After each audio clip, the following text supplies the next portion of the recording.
Christians sometimes wonder, why should we learn about Islam? Should we really care what another religion teaches? But there are lots of reasons that Christians should be learning about Islam. Let's consider 5 of them. First, numbers. Islam is the second largest religion in history after Christianity. There are about 1.6 billion Muslims in the world, which is more than a fifth of the world's population. And according to many sources, Islam is the fastest growing religion in the world. So Islam is big and it's getting bigger. When that many people believe something, it's a good idea to learn what they believe. Second, clarity. Christians can't communicate the gospel clearly to Muslims without understanding what Muslims believe, because the Quran distorts the meaning of Christian claims. For instance, Christians claim that Jesus is the Son of God. But when we say Jesus is the Son of God, Muslims think we're claiming that God had sex with a woman and produced Jesus as an offspring. They believe this because the Quran says, "How can Allah have a son when he has no wife?" Now, when Christians call Jesus the Son of God, we're not talking about God having sex and producing an offspring. No Christian has ever meant that. But that's what Muslims think we mean because the Quran says that's what it means to call someone the Son of God. There's a similar problem when it comes to the doctrine of the Trinity. According to the Quran, Christians believe in a Trinity made up of God, Jesus, and Mary. Here again, no Christian has ever believed this. But there are Muslims who think we believe in a Trinity made up of God, Jesus, and Mary because of how the Quran distorts basic Christian doctrines.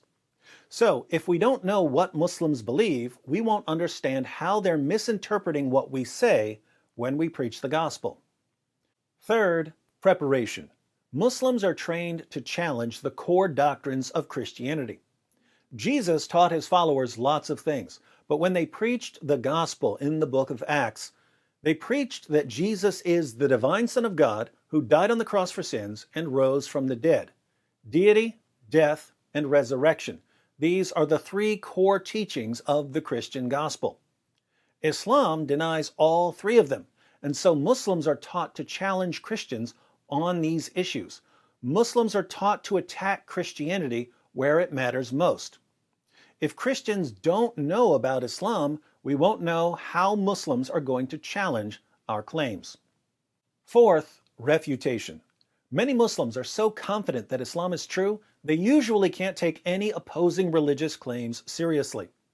Muslims have been told all their lives that Islam is confirmed by science and mathematics and history. They've been told that the Quran has been miraculously preserved and that Muhammad was the greatest man who ever lived. They've been trained to have complete confidence in their religion.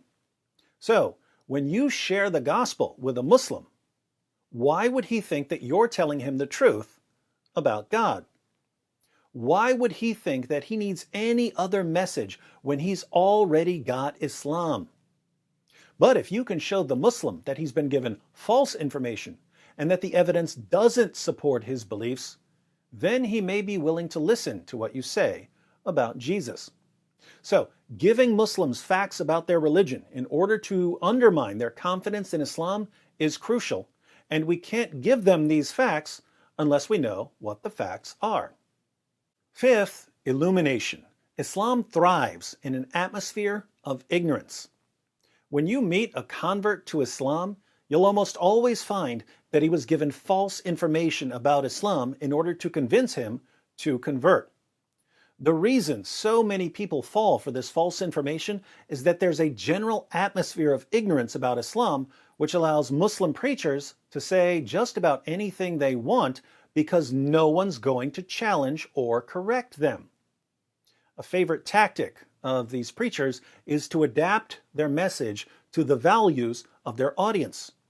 If a Muslim preacher is talking to people who believe in women's rights, he'll say, "You believe in women's rights? Muhammad was a champion of women's rights. He was probably the greatest defender of women who ever lived." If the preacher is talking to someone who believes in science, he'll say, The Quran is filled with scientific claims that could only be verified centuries after Muhammad's death. Science proves that Islam is the truth. When there's a general atmosphere of ignorance about Islam, many people will believe what they hear from these Muslim preachers, and many people will convert to Islam. The only way this is going to stop is if the Christian community gets to a point where we know enough about Islam to refute false claims. When a Muslim preacher says, Muhammad was a champion of women's rights, hands need to go up to challenge him and to bring up Quran verses that refute him. So, Islam is already a massive religion and it's growing rapidly. Muslims often don't understand the gospel because they're misinterpreting our claims based on the Quran's distortion of basic Christian doctrine. Muslims have been taught to criticize core Christian doctrines, and it's a good idea to understand their objections. Many Muslims can't take the gospel seriously until their own beliefs have been challenged, and people are converting to Islam due to a general atmosphere of ignorance. All of these are reasons for Christians to read some books and to watch some videos so that the church can respond effectively to the challenge of Islam.